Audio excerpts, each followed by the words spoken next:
Ladies and gentlemen, welcome back to the analysis of YOLENO TV. I hope you're well from wherever you're watching this channel. There's a story here for those who watched the JK Live of 10th July 2024. Jeff Koinange hosted Obasanjo. And all of you know Obasanjo. Obasanjo is the former president of Nigeria and the one who has been advocating for Raila's AUC bid. Now, Obasanjo was hosted, and in one of the questioning there, it was about the Gen Z movement. Look, you've seen the Gen Z wave sweeping across the continent. You've seen what it's done in Kenya. And there is a reaction there that Obasanjo issued, which is akin to the Arab Spring. Now, you all know the story around the Arab Spring and the uprising, what led to the ousting of the president of Egypt and other Arab countries. So Obasanjo linked what is going on in Kenya and other parts of the world regarding the youths, especially in Kenya, especially in Africa, as the new wave, the African winter.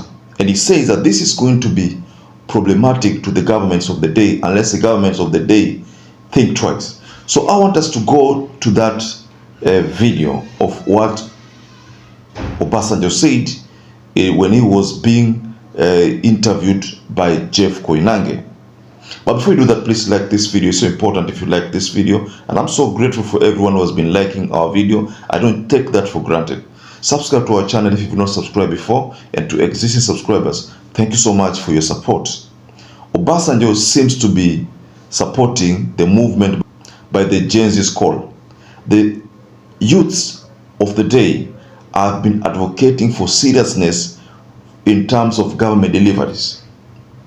Take, for example, the issue of Kenya. And this is where this movement seems to be starting, the African winter. In Kenya, we all know now that the issue is in how government operates, what has been publicly displayed as opulence, you know, the level of corruption, the incompetency that has been seen in this government. Those are some of the reasons why the Gen Zs or the youths, let me just say youths, have been agitated over. They don't want that to persist. So Obasanjo had something to say. And let me share this part of the clip, what Obasanjo said regarding the youths movement. So just listen to this part. You've seen the Gen Z wave sweeping across the continent. You've seen what it's done in Kenya. Can you see it? Is it happening across the continent? Some of us have sounded warning about this. And all over Africa, we are all sitting on a keg of gunpowder because the youth, and there's virtually no exception, Africa, where the youth are not angry. They are unemployed, they are unempowered, and they see nothing other than hopelessness.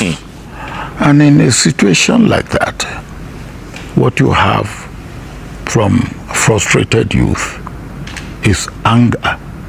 And when they have no hope, and if you really want to kill any human being, take hope out of his life. Yeah.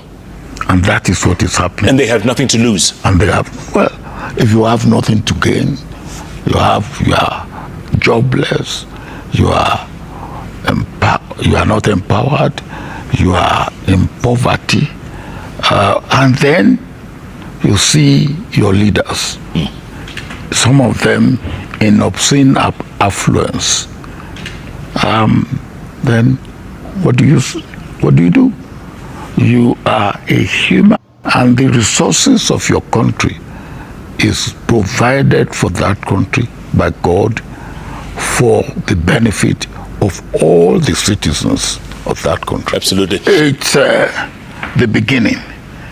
And if no adequate attention is paid to the needs of the youth in Africa, the autumn will turn to winter.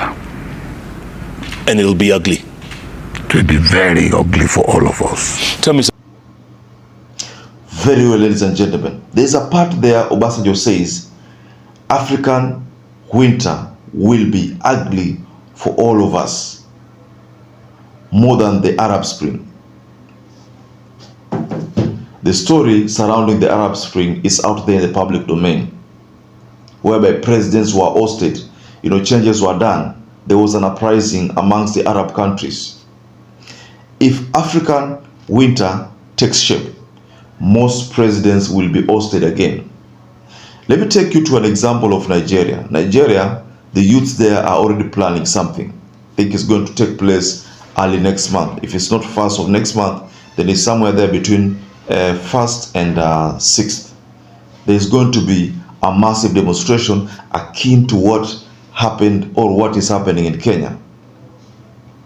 And they also have their new president, who has also served almost a similar term, similar duration as the president of the Republic of Kenya, William Ruto.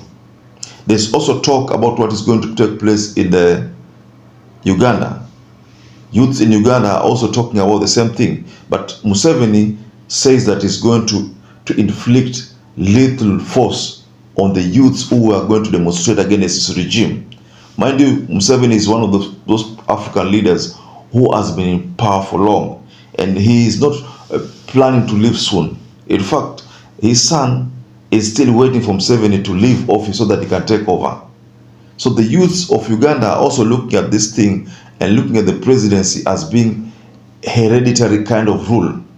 So because they're looking at this Museveni presidency as one that wants to become an hereditary kind of rule, whereby there's not even need for votes. We all know that Museveni made his son a leader of the forces. Most likely I think it's a CDF, Chief of Defense Forces.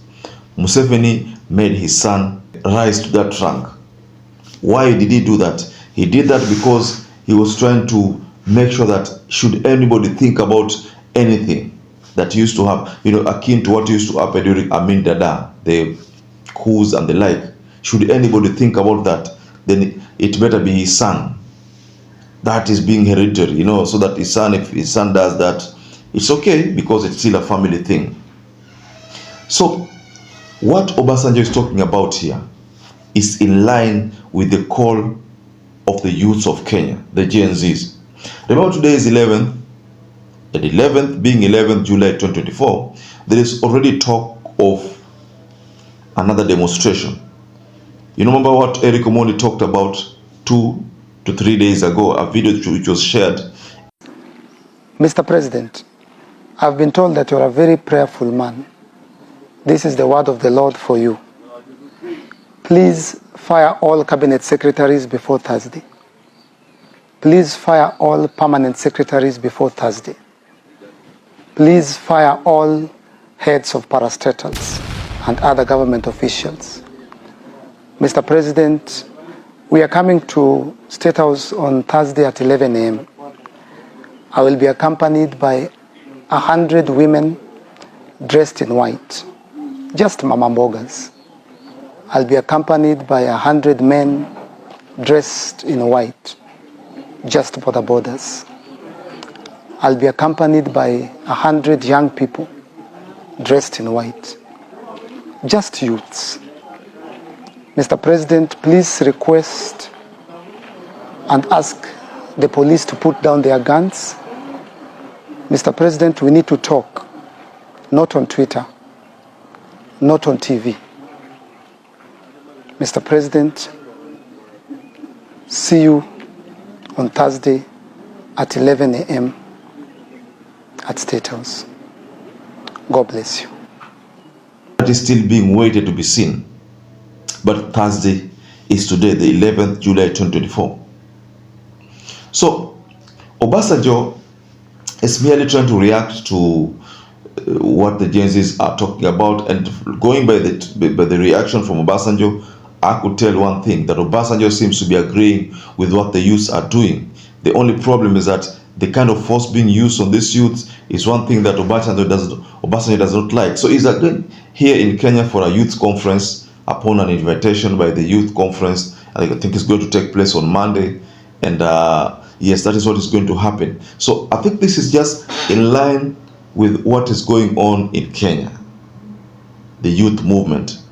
What Obasanjo calls the African winter. And he says it's going to be brutal and it's going to be ugly for all leaders.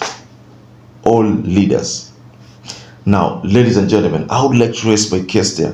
What do you think about this call from Obasanjo, referring to the movement by the Gen Zs as the new Arab Spring, calling it African winter? Just go below the comment section and offer your reaction on the same. So perhaps if you're watching this video and are not subscribed, take 1 second and subscribe, like this video. Until we catch up again, stay safe and stay blessed.